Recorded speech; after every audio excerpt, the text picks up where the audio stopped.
What's up, everybody? I'm Mike from The Bunker Recordings and BetterMixes.com, and today we're talking about something that I see a lot that I think can really be holding people back from progressing as a mixer. And spoiler alert, it has nothing to do with your gear.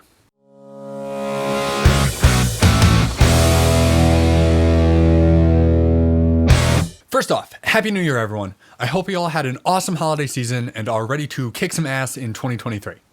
But anyway, the idea for this video came about a little while back when I was talking to a client of mine. He hired me to master a song he had mixed, and I was giving him some feedback and suggestions on a few changes he could make to the mix to improve things before I went on to master the track.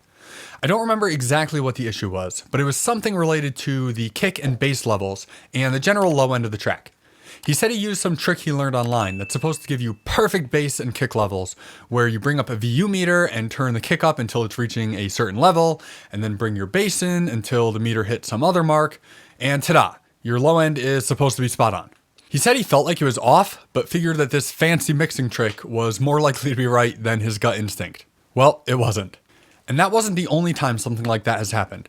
I had another client where I was recording his band, and he was asking me some questions about ways to improve the sound of his demos.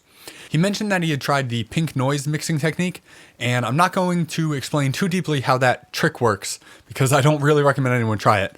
But once again, it's supposed to help you get the balance of all your instruments correct. But first off, there's no such thing as a correct level, or a correct EQ or compression setting, or a correct reverb tail length, or whatever. It all depends on the song, the arrangement, the style, the vibe and emotion you or the band or whoever is going for.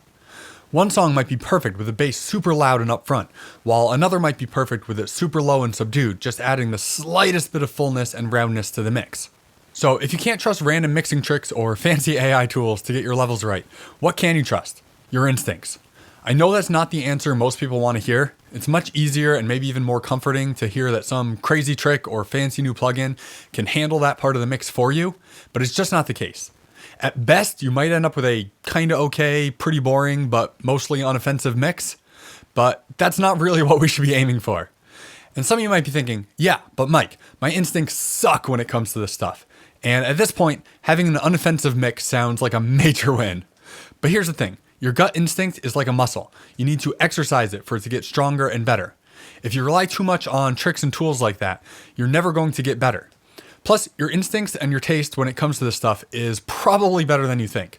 I mean, if you're into mixing, you're undoubtedly a big music fan, which means you probably spend a lot of time listening to music, and just from that, you probably have a pretty okay idea of how loud you like things to be in a mix. And it's not even just levels that this applies to. That's just the thing that got me thinking about this topic. I used to struggle a lot with trusting myself during tracking. For instance, there were a few times I was recording vocals and I'd throw up a U47 because it's U47 and it was there. Why wouldn't you use it? But I'd be sitting in the control room feeling like something wasn't quite right with the sound, but I rolled with it anyway because I figured it's a U47. I'm sure my ears are just off right now. But then come mix time, I struggled so much with the vocal sound, all because I didn't trust my ears when they said to try a different mic. Or another example of me struggling with this was early on, I had heard a lot of rules about mixing and how much EQ or compression you should use. I'd be mixing and my ears would be telling me that the bass or whatever needed way more compression or EQ, but it just seemed incorrect, so I didn't. And ironically, a bit later, once my eyes had been open to how much processing some pro engineers do use, I kind of had the opposite problem. There were times where my gut was telling me that the bass just barely needed to be touching the compressor, yet I was once again worried that that was wrong, so I ended up over-compressing it.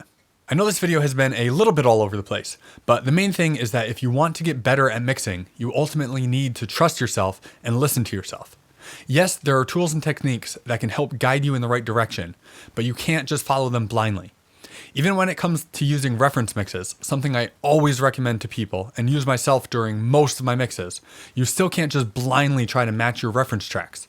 You can listen to it and say, okay, so my snare is quite a bit louder than the reference, but then it's up to you to decide if that's a good thing or not. So on your next project, just try to keep an eye out for this and try to catch yourself if you find yourself not following your gut.